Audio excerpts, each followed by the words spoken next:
कहीं पहुंच ही जाते।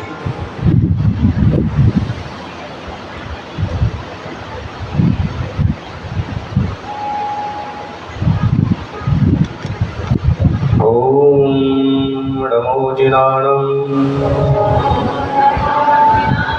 वंदितु सब सिद्धे शुभमचल मनोभमंगलिं पट्टे ओच्छामि समय पाहुड मेडमो सुद केवली वणिदम्।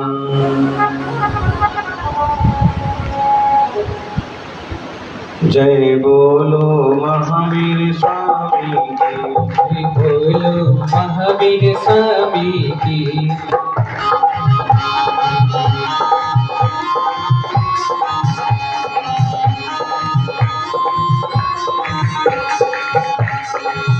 घट घट के अंतर्यामी की, घट घट के अंतर्यामी की। जय बोलो महावीर स्वामी की।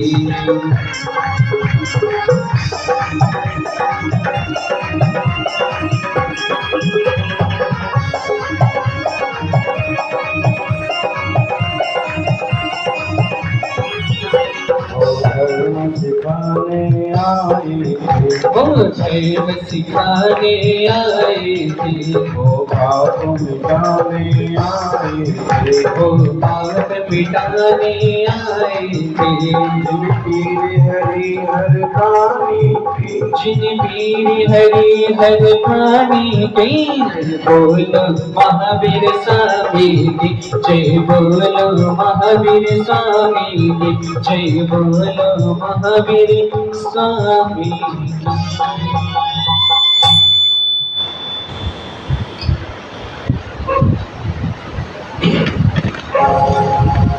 वर्तमान दिन शासन है वर्तमान महावीर भगवान की।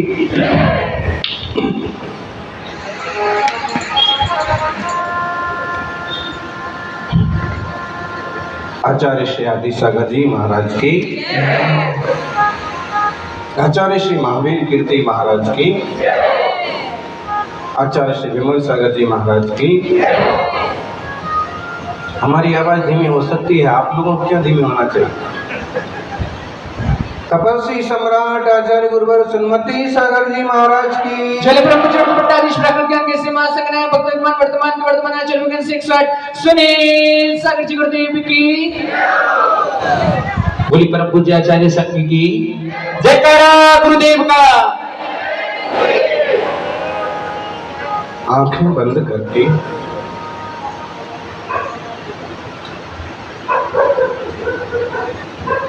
आंखें बंद करके ये देखोगे कि गांठ कैसे लगी थी तो जिंदगी सुलझ जाएगी।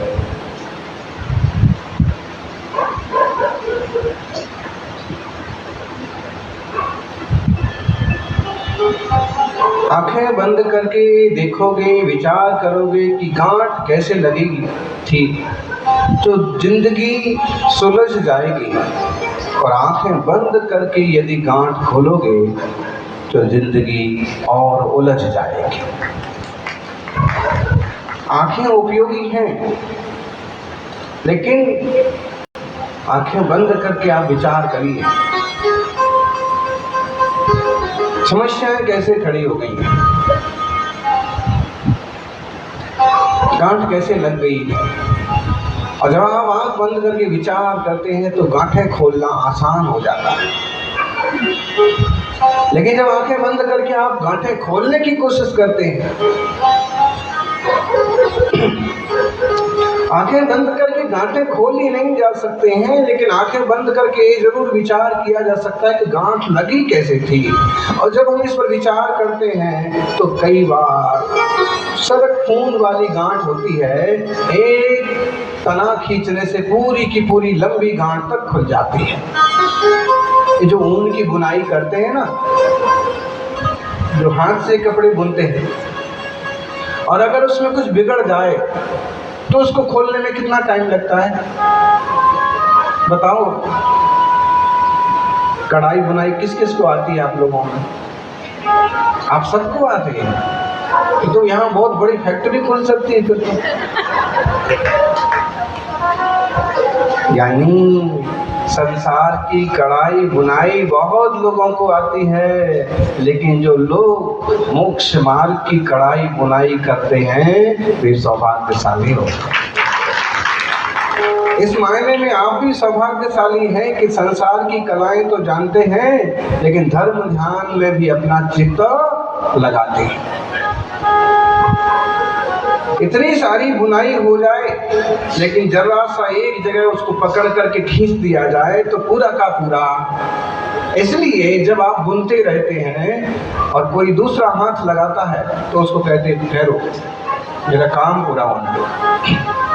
और अगर काम बीच में रोकना है तो सुई को उसी में गिट्टे में ही उसके धागा के अंदर ही घुसा करके और इस ढंग से रखेंगे कि उकल ना जाए। पूरा बना लेने के बाद भी, गांठें लगा देने के बाद भी अगर आप उसे फिर से बनाना चाहें तो आप आंख बंद करके विचार करेंगे कि गांठें किस ढंग से लगाई थी, कहाँ पर लगाई थी। और आप आंख बंद करके विचार करके आसानी से गांठ खोल लेंगे और गांठ खोलेगी कि पूरा का पूरा काम एकदम इजी हो जाएगा। लेकिन आंख बंद करके गांठें खोलने की कोशिश करेंगे तो गांठें नहीं खोलेंगे और उलझन पैदा हो जाएगी। जिंदगी का भी यही उसूल है। जिंदगी में ऐसे ही होता है अक्सर। गांठें तो लग जाती हैं, लेकिन खोलना कैसे है ये नहीं आता है। गांठें लगाना लोगों को बहुत आता है, गला बराबर नहीं।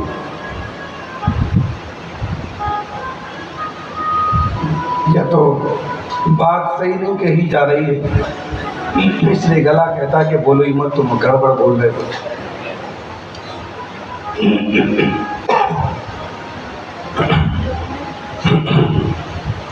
गले में अब विचार करना, हम बहुत अच्छे वक्ता हैं, हम बहुत अच्छे प्रवचनकार हैं, बहुत अच्छे हम, ठीक है, लेकिन जरा सा कफ अगर गले में आ जाए तो सब अच्छा था रहेगा। बता रहे हैं पॉइंट दबाइए। चलिए पहले अपन पॉइंट दबाएं, बाद में प्रवचन करेंगे। भाई ये तो ठीक है।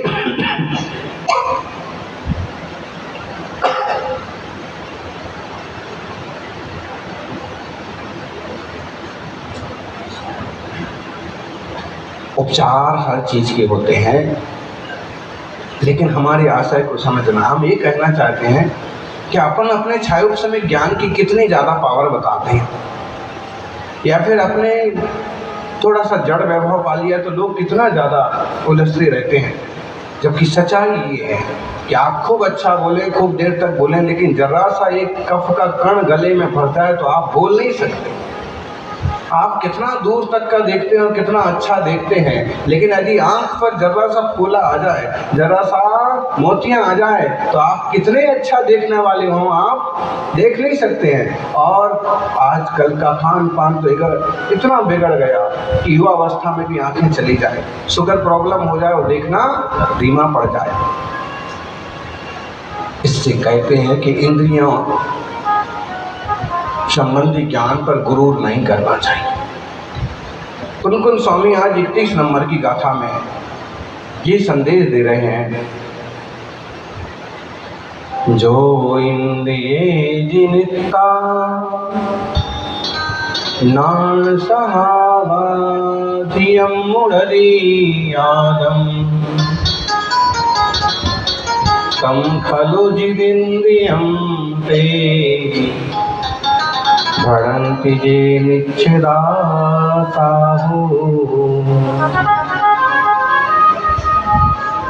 आप सब बोलेंगे? इतने सुंदर अक्षर है, इतनी सुंदर गाथा है, सभी बोलिए एक साथ। जो इंद्रिये जिनिता नान सहावा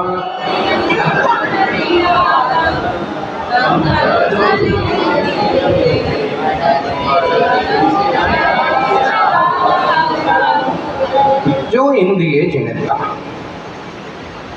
जो इंद्रियों को जीत करके ज्ञान सहाबाध्यम मुड़दी आगम, अपने आत्मा को ज्ञान स्वभाव से अधिक जानता है। इंद्रियां तो इन चूहों की भी हैं, देखिए। और रोज रोज रोज रोज इनका जो है पार्टी होती है, किटी पार्टी। चूहे चूहियां सब इकट्ठे होकर के देखिए,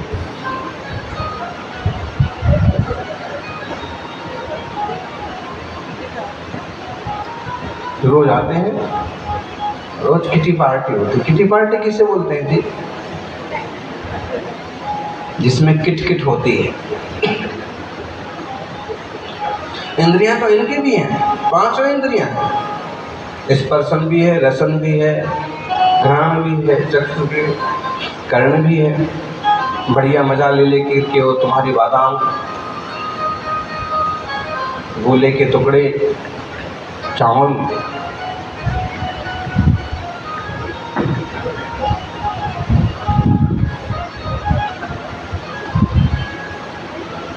पहले 2-3 आते हैं, इंस्पेक्शन करके जाते हैं, फिर पूरी कंपनी को बुला के लाते हैं।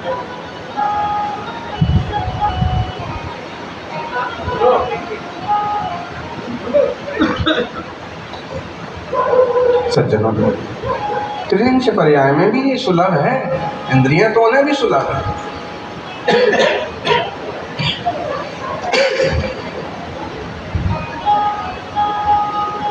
और अपनी इंद्रियों का वो पूरा उपयोग भी करते हैं।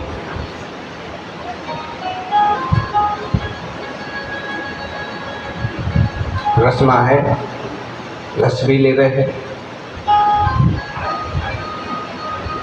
स्पर्श है, स्पर्श का भी अनुभव करते हैं। आराम से चादर पर बैठते हैं, चादर के नीचे घुस करके लोटपोट करते हैं।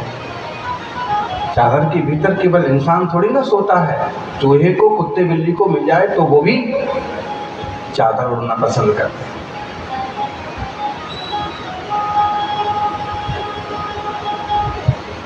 तो रसना है, रस लेते हैं।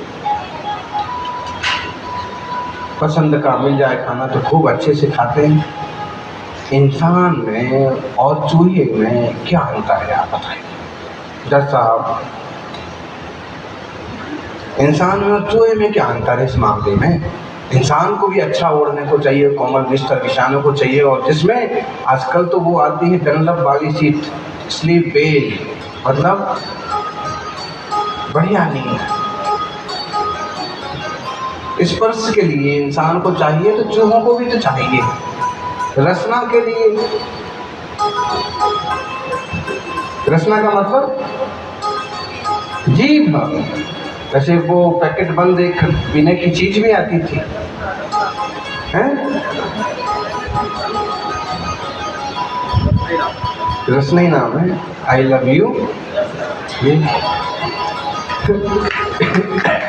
कितने साल हो गए, 30 साल 35 साल पहले भी वही छोरी थी और आज भी वही है।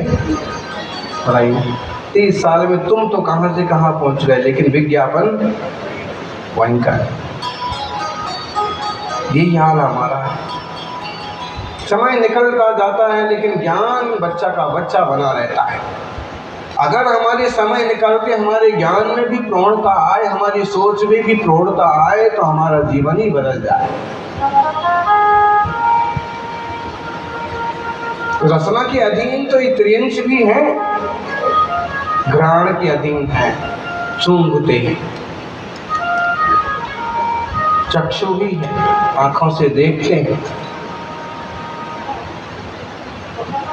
आंखों से दिख रहा है कितना माल बचा है, कितना खा लिया है। कर्ण इंद्री भी है, कान भी है, और वो जैसे तेज आवाज सुनते हैं ना, वो पक गया है।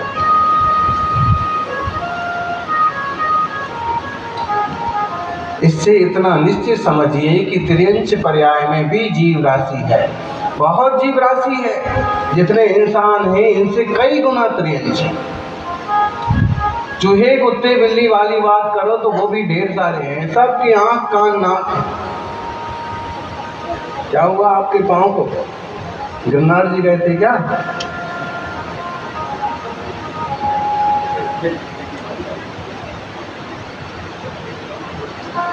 कितने सारी जीव राशि। कभी विचार आता है आपको कि आप कितने सौभाग्यशाली हैं?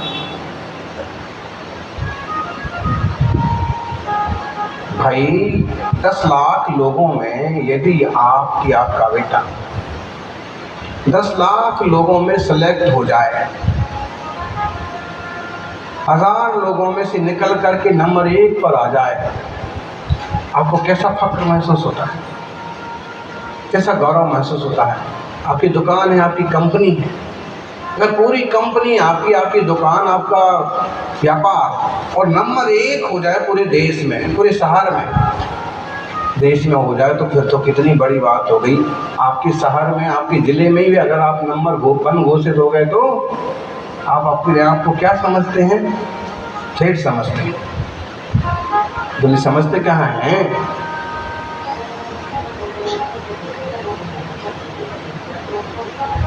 कभी इस तरह से विचार करते हैं कि अगर इतने लाख लोगों में, इतने करोड़ लोगों में आप 1 नंबर पर आ गए तो आप कैसे महसूस करते हैं, कैसा गौरव महसूस करते हैं?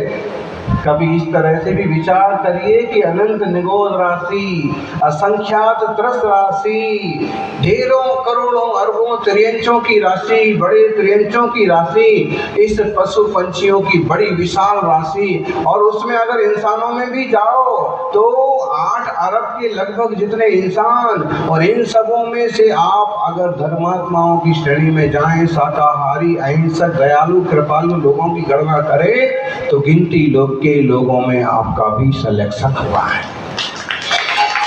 बेशकीमती स्थान पर, बेशकीमती पर्याय में आप पहुंचे हुए हैं। अनंत जीवों के ऊपर आप हैं। आप और किससे बड़े बनना चाहते हैं? समझ में नहीं आता है कि लोग जो है अपने जीवन की कीमत क्यों नहीं करते। कई बार आत्महत्या तक को तैयार हो जाते हैं। अरे भाई, चाहे बीमारी के कारण से आत्महत्या करने की तैयारी हो, चाहे कर्ज के कारण से आत्महत्या करने की तैयारी हो, चाहे किसी के दबाव के कारण से मरना चाहते हो, ये सबसे बड़ी बेवकूफ़ी है। अगर आपको कुछ करना ही है तो सब कुछ छोड़ छाड़ करके पूर्ण वीतराग भाव को उपलब्ध हो जाओ और उत्तम समाधि करके भले शरीर का त्याग करो। पूरी तरह से द्वंद्वों को छोड़ो, सहज शांत, किसी के राग में, किसी के द्वेष में, किसी विकार में, किसी बोझ में मत मरो। मरना ही है तो संलिग्न समाधि पूर्वक मरो, तब करके, त्याग करके, भेद विज्ञान और तत्व निर्णय करके। यही तो कह रहे, इंद्रियां तो बहुतों की हैं, लेकिन इंद्रिय विजयी कौन है? जो इंद्रिये जिनिता, जो इंद्रियों को जीत करके, नान सहावा धियम मुणदियादम, अपने आत्मा को कैसे जानता है? ज्ञान स्वभाव से अधिक। इंद्रियां महत्वपूर्ण है कि ज्ञान स्वभाव महत्वपूर्ण है? बोलो।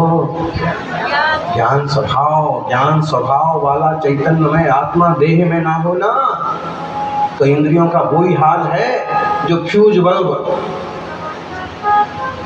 बल्ब लगे हैं, सारे लगे रहें, और अगर वहां से लाइट बंद कर दी जाए पावर हाउस से, क्या होगा जी? बल्ब बंद हो जाएंगे। फिर क्या होगा? कितने ही बल्ब लगाओ, कितने वोल्टेज के लगाओ, कितने सुंदर वाले लगाओ, देखिए अब यहाँ बिल्कुल राजमहल की तरह फानूस लगा रखे हैं, झालर लगा रखे हैं।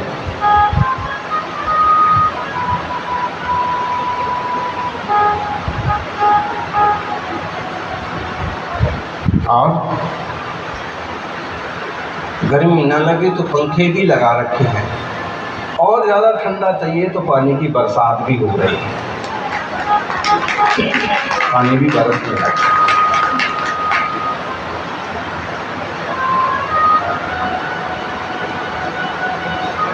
ज्ञानियों, विचार करना। जैसे बिना पावर के आपका मोबाइल बेकार है,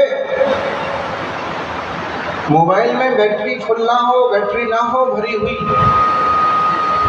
पूरी तरह से चार्ज ना हो मोबाइल, तो किस काम का है? चार्ज के बिना मोबाइल,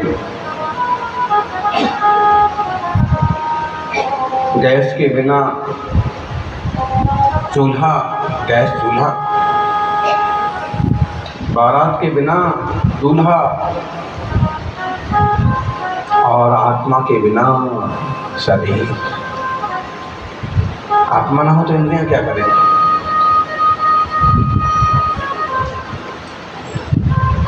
सुंदर से सुंदर व्यक्ति का अगर चेतन निकल जाए,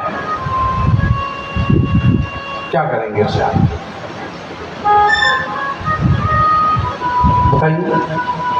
रोते तो हैं, हाय हाय करते हैं, लेकिन साथ में तैयारी भी करते हैं। किस चीज की तैयारी करते हैं? अंतिम संस्कार की। ऐसा आपके जीवन के, आपके कहीं देखे हुए प्रसंग भी होंगे, होते हैं। एक्सीडेंट हुआ और छोटी भाई में भी लोग रवाना हो जाते हैं, और सुंदर सुंदर चतुर बुद्धि वाले लोग भी रवाना हो जाते हैं।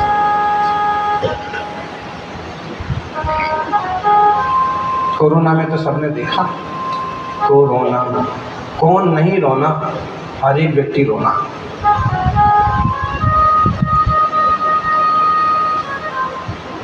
प्रैक्टिकली मालूम पड़ता है कि देह और जीव भिन्न है। जो इंद्रियां हमें दिख रही हैं वो इंद्रियां द्रव्य इंद्रियां हैं।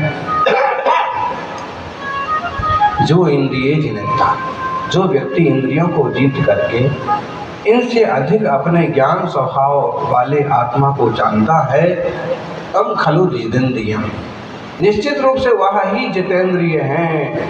भड़न्ति जे निश्चिदा साधु, जो निश्चय में स्थित हैं वो साधु ऐसा कहते हैं। इंद्रिय विजयी कौन है? जिसने इंद्रियों को जीता।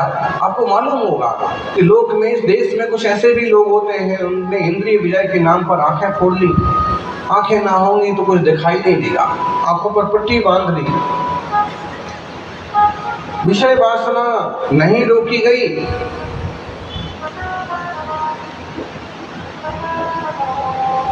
तो शरीर के चिन्हों का ही घात कर दिया।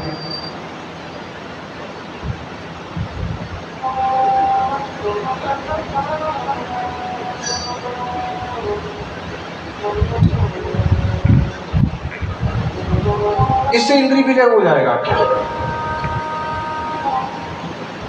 एक संप्रदाय के साधु मिले और उन्होंने बताई अपनी बात। काफी चर्चा हुई और उन्होंने कहा कि आपका तो बहुत अच्छा है, दिगंबर तपस्वी जो होते हैं वो सचमुच में बहुत तपस्वी होते हैं, इंद्रिय विजयी होते हैं, और इसलिए आपको स्पर्शन इंद्रिय विजय करने में कोई दिक्कत नहीं होती।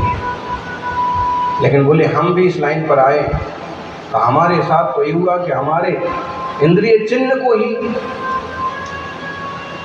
कुचल दिया गया ताकि स्पर्शन इंद्रिय विजय हो जाए।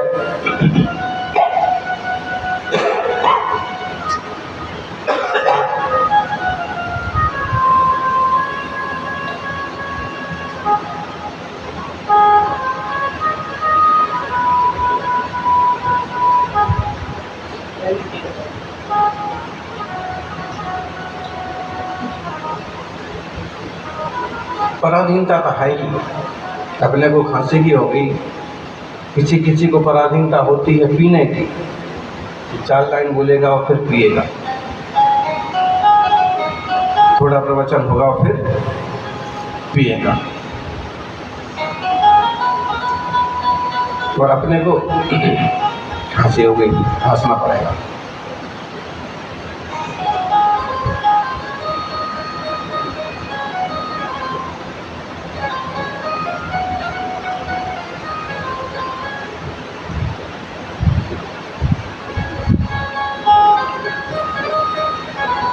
देह की पराधीनता है।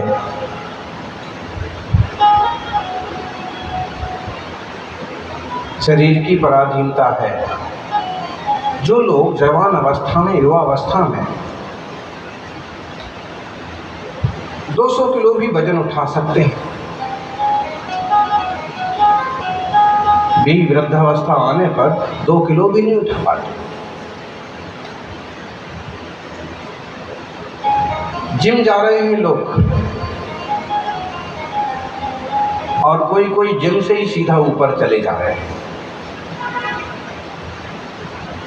ज़्यादा हार्ड वर्क करने से, ज़्यादा व्यायाम करने से, या करंट लगने से, या फिर जो भी है। कितने पावरफुल बन गए। खैर, इस पर टिप्पणी करने से कोई मतलब नहीं। कहना ये चाहते हैं कि देह का कोई भरोसा नहीं है, इंद्रियों की शक्ति का कोई भरोसा नहीं है। जो आज बहुत ज़्यादा पावरफुल है वो कहीं कल बहुत वीक भी हो जाते हैं। क्षयोग समय ज्ञान का भी बहुत ज़्यादा पावर नहीं है। जो व्यक्ति कल तक साहस और शूरता की बात करता था, वो एक घटना घट जाए तो एकदम कायर की तरह बात करने लगता। बागड़ के एक सज्जन थे, नाम पता है, बड़ी बड़ी मूंछें रखते थे, और थाने की तरफ से उनको गांव का एक तरह से मुखिया कहिए, कोतवाल कहिए, हमेशा बंदूक अपने साथ रखते थे। एक एक्सीडेंट हुआ, सज्जन थे, अच्छे थे, एक एक्सीडेंट हुआ, ऐसी चोट लगी कि प्राण तो बच गए, लेकिन इतने भयभीत, हर चीज से भयभीत, खड़े होने से भी डर लगे कि खड़े हों तो गिर जाएंगे।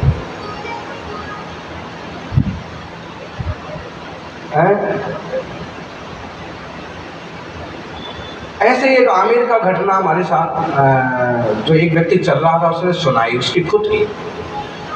एक व्यक्ति चल रहा था तो तोतला टाइप का बोलता था, तो एक दो साथ में चलने वाले उसका थोड़ा सा मजाक बना रहे थे, तोतला बोलता है, आगे आगे महाराज जी के साथ चल रहा है। तो उसकी जो हमको कथा बताई कि बोले ये इस एरिया का टोन इतना मजबूत शरीर कि 4 आदमी से अकेले भिड़ जाता है, और सियासत में क्या क्या नहीं होता है, राजनीतिक झंझट को लेकर के और गुटबाजी हो गई, और एक बार 8-10 लोगों ने मिल करके और उसको ये समझ लिया कि अब मर गया, इतना पीटा, इतने घाव किए, और उसको पटक के भाग गए। लेकिन योग संयोग हॉस्पिटल ले गए और वो बच गया। तो बच करके उसकी ये हालत हो गई कि ठीक से बोल नहीं पाता, इधर चोट, चलेगा थोड़ा टेढ़ा मेढ़ा चलता था, लेकिन भाव अच्छे थे, उसके परिणाम अच्छे थे कि संघ जब वहाँ गया तो उसने पूरा प्रवेश कराया, पूरा साथ में रहा, एक जैन श्रावक के साथ वो भी आया, फिर पूरा आमेर फोर्ट और मंदिरों के दर्शन भी कराने में आगे रहा। लेकिन उसकी कहानी ये कि वह अकेला 10 आदमी को पटकने देने की सामर्थ्य रखने वाला। अभी स्थिति ये हो गई कि चलता भी है तो डगमगाता है, बोलता है तो साफ नहीं बोल पाता है। क्या नाम था?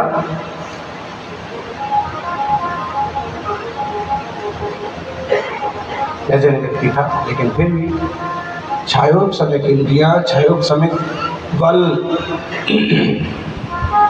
इनके लिए क्या कहें। इसलिए आचार्य देव कहते हैं कि भाई इंद्रियों को तोड़ना फोड़ना ये इंद्रिय विजय नहीं है। इंद्रिय विजय तो वो है कि आप इंद्रियों से ज्यादा जाने अपने ज्ञान स्वभाव को।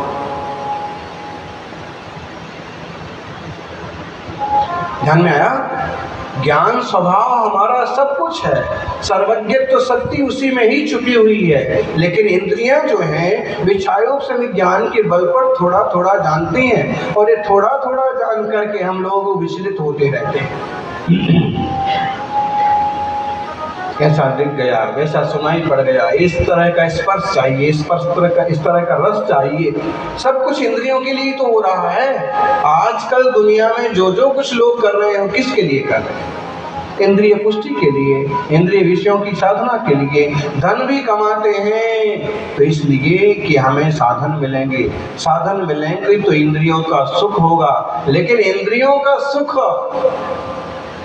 इंद्रियां सुख नहीं देती हैं, सुख तो ज्ञान स्वभाव ऐसे आता है।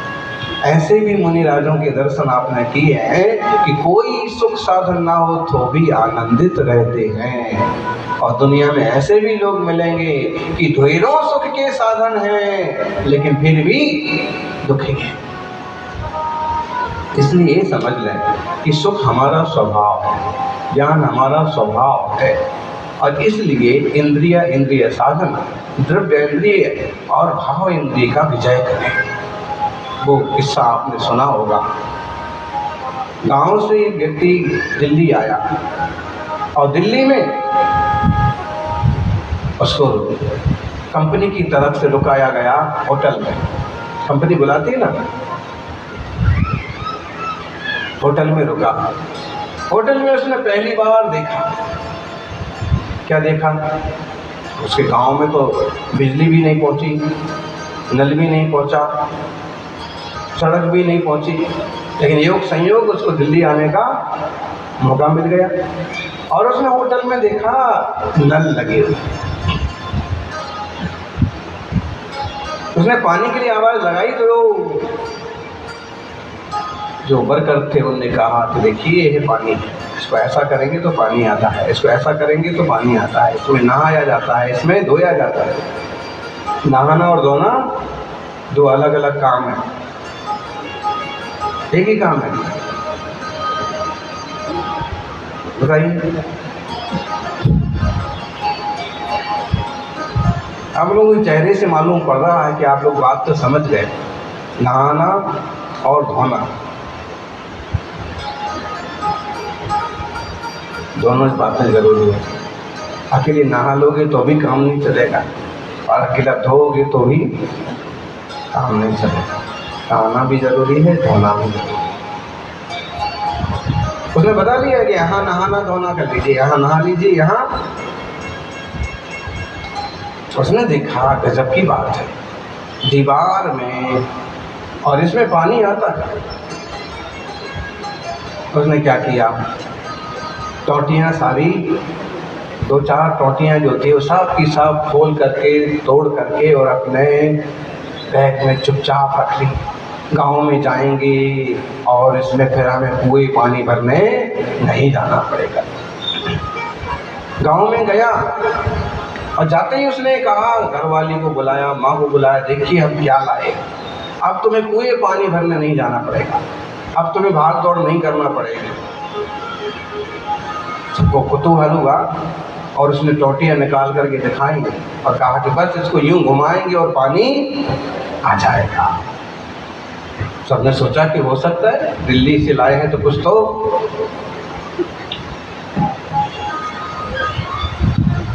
उसने टोटियों की खूब घुमाया, खूब बहुत कुछ किया, पानी आया नहीं आया। क्यों नहीं आया? क्योंकि पानी टोटी से तो आता है लेकिन टोटी से नहीं आता। क्या? टोटी के माध्यम से तो आता है लेकिन सिर्फ टोटी हो तो पानी नहीं आता। वो जो सर्कस और जादू दिखाते हैं ना कि सिर्फ टोटी दिखती है और पानी निकलता हुआ दिखता है, लेकिन वास्तव में उसका कहीं ना कहीं पानी का कनेक्शन होता है तो ही पानी आता है। बिना कनेक्शन के केवल टोटी से पानी नहीं आता और बिना कनेक्शन के इंद्रियों से ज्ञान नहीं होता। अगर आप ये मान लेंगे आंखों से सुख होता है, कान से सुख होता है, स्पर्शन से सुख होता है, रसना से सुख होता है, तो ये आपकी भूल है। ये टोटियां हैं, इन टोटियों के माध्यम से ज्ञान घन चैतन्य स्वभाव आत्मा का कनेक्शन जुड़ा हुआ है, इसलिए सुख दुख और विषयों का परिणाम मालूम पड़ता है। और अगर चेतना निकल जाए तो टोटियां कितनी अच्छी रही आए, कुछ भी फायदा।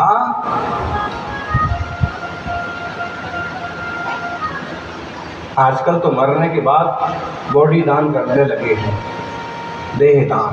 बोले किसी के काम आएंगे इसके पुर्जे।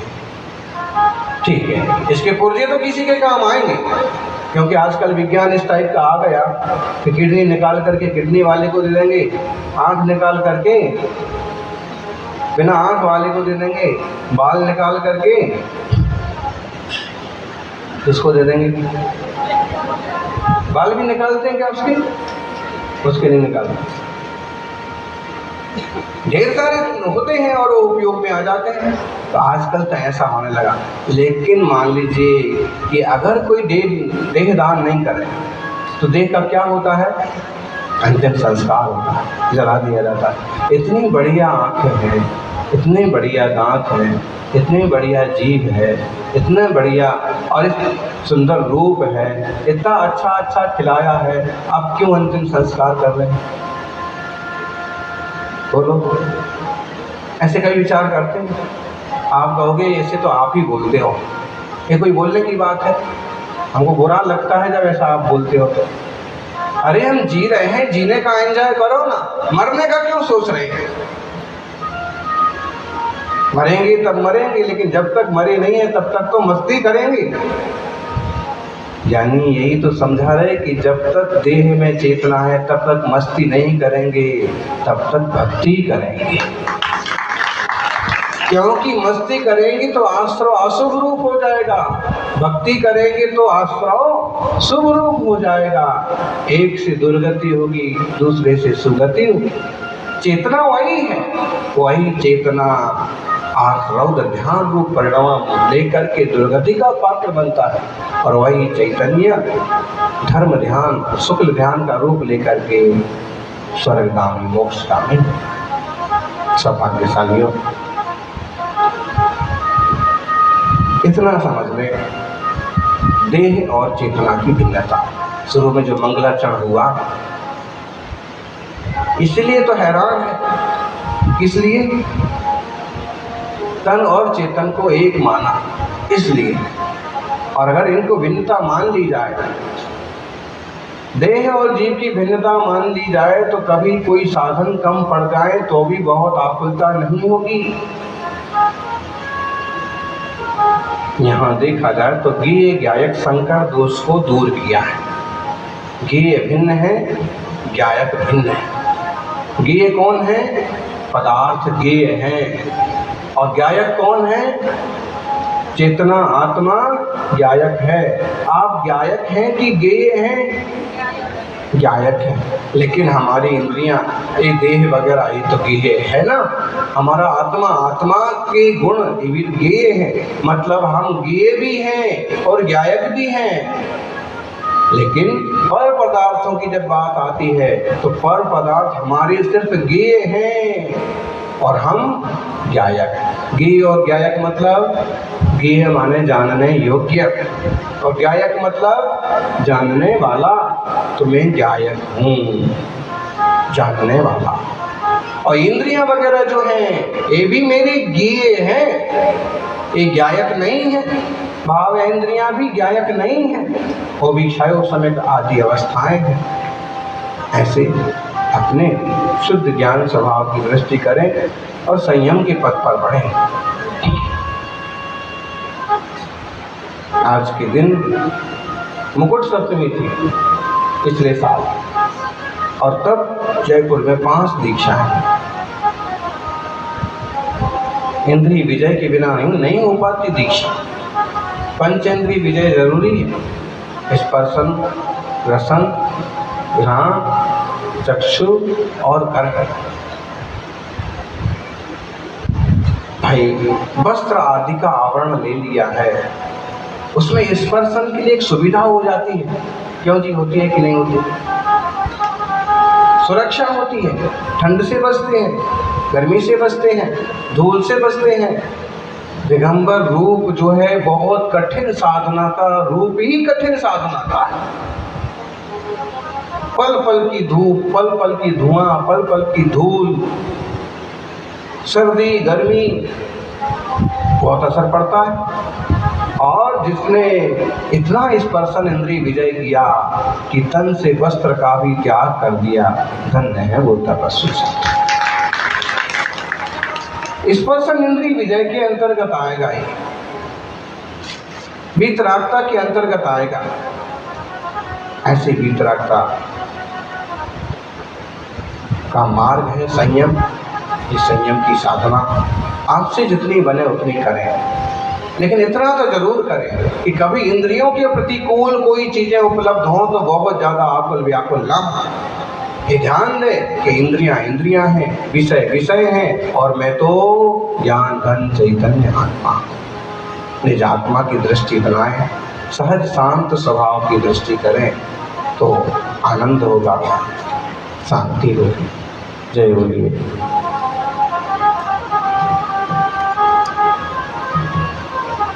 आज कौन से भगवान का कल्याण है? कल था। कौन से भगवान का? मुनि सुब्रत भगवान के गर्भ कल्याण, तीर्थंकरों के गर्भ कल्याण, जन्म कल्याण, दीक्षा कल्याण, केवल ज्ञान कल्याण और मोक्ष कल्याण सबको मनाना चाहिए। मुनिराजों के जैसे मनाते हैं ना दीक्षा दिवस, कुछ नहीं मनाएंगे तो कम से कम जय जयकार तो कर ही लेंगे। और दीक्षा को लंबा समय हो गया, 2-4 चेले बन गए तो मनाएंगे। कोई शाम को आके मनाएंगे, कोई सुबह आके मनाएंगे।